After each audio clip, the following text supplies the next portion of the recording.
भारत की इस योग भूमि में अंतर्राष्ट्रीय योग दिवस पर सभी देखने वालों को हार्दिक बधाई। अंतर्राष्ट्रीय योग दिवस के हार्दिक बधाई। भाई और बहनों, हम इस योग भूमि में पैदा हुए हैं। हम बहुत गर्व से सभी को कहते हैं कि हम योग भूमि के वासी हैं, यहाँ के बाशिंदे हैं। लेकिन क्या हम जानते हैं कि योग भूमि क्या है और योग क्या है? भाई बहनों, बहुत सारे प्रकार के योग हम जानते हैं। कोई कर्मयोग कहता है, कोई हठ योग कहता है, कोई सांख्य योग, कोई भक्ति योग, ज्ञान योग, पता नहीं कितने सारे। अगर हम इनको एक एक को भी सीखना चाहें तो हमारा पूरा जीवन खत्म हो जाएगा, हम नहीं सीख सकेंगे और उसमें सही क्या है गलत क्या है वो भी कभी जान नहीं पाएंगे।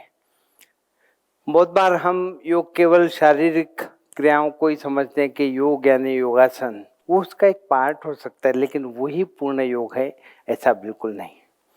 इसका बहुत सुंदर जवाब श्री वशिष्ठ जी ने, जो कि श्री राम जी के गुरु थे, उन्होंने बहुत सुंदर शब्दों में एक कहा है कि सर्वश्रेष्ठ योग कुंडलिनी योग है। क्योंकि ये किसी को ऊंचा नीचा नहीं बताता, बल्कि भक्ति, ज्ञान और कर्म का संगम करके, इंटीग्रेट करके वो उसको कुंडलिनी योग सबको एग्जीक्यूट इंटीग्रेट करता है। और कुंडलिनी योग के बारे में हमारे भारत भूमि में कई साधु संत जो हुए हैं, आदि शंकराचार्य जी, ज्ञानेश्वर जी, समर्थ रामदास स्वामी जी ने तो कहा है कि तत्क्षण कुंडलिनी जागृत होती है, केवल देने वाला अधिकारी और लेने वाला योग्य होना चाहिए। कबीरदास जी, गुरु नानक साहब, इस तरह असंख्य साधु संतों ने इसका वर्णन किया।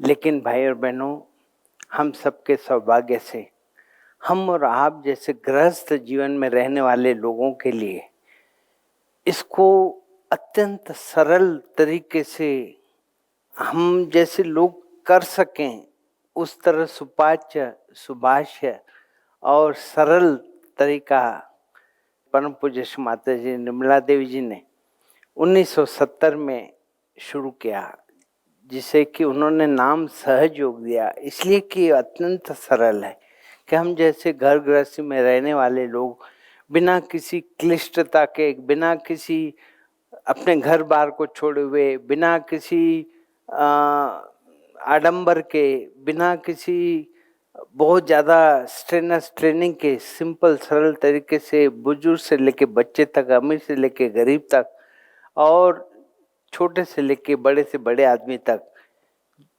अनपढ़ से लेके अत्यंत पढ़े लिखे लोगों तक जो इसको कर सके, सभी के लिए समान। जिस तरह श्वास लेना सभी का अधिकार भी है और सभी को उसको आता भी है, उसके लिए कोई ट्रेनिंग की जरूरत नहीं पड़ती, उसी प्रकार ये उन्होंने सहज योग सरल तरीके से 1970 में इसका आविष्कार किया है, जो कि आज हम सबके सौभाग्य से हमें जानकर खुशी होगी कि हमारे देश से निकला हुआ ये योग जो सहयोग है, ये संसार के 140 से भी ज़्यादा देशों में, जो अत्यंत उन्नत देश है, उसमें भी पहुंच चुका है। इस पर रिसर्च हो चुका है।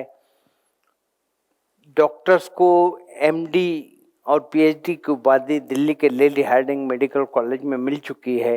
एक कृषि वैज्ञानिक को इस पर पीएचडी मिल चुकी है। यहाँ तक कि वेस्टर्न देशों में, रशिया में और बहुत सारे देशों में इस पर रिसर्च हुआ है और बड़े बड़े पढ़े लिखे लोग, साइंटिस्ट लोग, डॉक्टर्स, इंजीनियर्स, जजेस, लॉयर्स, जो क्रीम ऑफ सोसाइटी है, वो इसको कर रहे हैं, क्योंकि ये बिल्कुल भी अंधविश्वास नहीं है।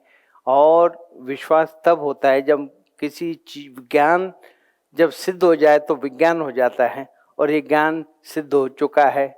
श्री माता जी ने इसको सिद्ध किया है और इसको हम अपनी सेंट्रल नर्वस सिस्टम पर फील कर सकते हैं। मैं एक डॉक्टर होने के नाते आपको बता सकता हूँ कि मैं पिछले लगभग 28 साल से इस सहयोग के ज्ञान से जुड़ा हूँ और आपको ये मैं एक प्रकार से थोड़ी सी गारंटी कह सकता हूँ, लेकिन फिर भी आप मुझ पर भी भरोसा ना करें, उसको आजमाएं। आप खुद इसको अपने आप ऊपर आजमाएं और उसको करके देखिए, क्योंकि पूर्णतया निःशुल्क है और आप इसको घर में अपने बैठे बैठे कर सकते हैं, समझ सकते हैं। और इसका बेस है कुंडलिनी शक्ति, जो हमारी रीढ़ की हड्डी के सबसे निचले भाग में एक सैक्रम नाम की बोन होती है, अस्थि होती है, उसके अंदर वो सुप्त अवस्था में रहती है। तब तक हम उसके बारे में जानते नहीं जब तक वो जागरूक नहीं होती। जब जागरूक हो जाती है तब हम उसको अपनी सेंट्रल नर्वस सिस्टम पे फील करना शुरू करते हैं। न केवल फील करते हैं बल्कि हमारे जीवन में होने वाले बदलाव को भी फील करते हैं। और जैसे जैसे हमारे जीवन में बदलाव आता है वैसे वैसे हमारा विश्वास, अंधविश्वास नहीं, विश्वास, क्योंकि वो हमें रिजल्ट देता है और तब हम उस पर भरोसा करने लगते हैं। तो हम चाहेंगे कि आज इस योग दिवस पर, इस शुभ अवसर पर जो हमारे जीवन में एक अपॉर्चुनिटी मिल रही है, उसका हम सब लोग खुद के लिए, अपने बच्चों के लिए, अपने परिवार के लिए इसका उपयोग जरूर करें। धन्यवाद।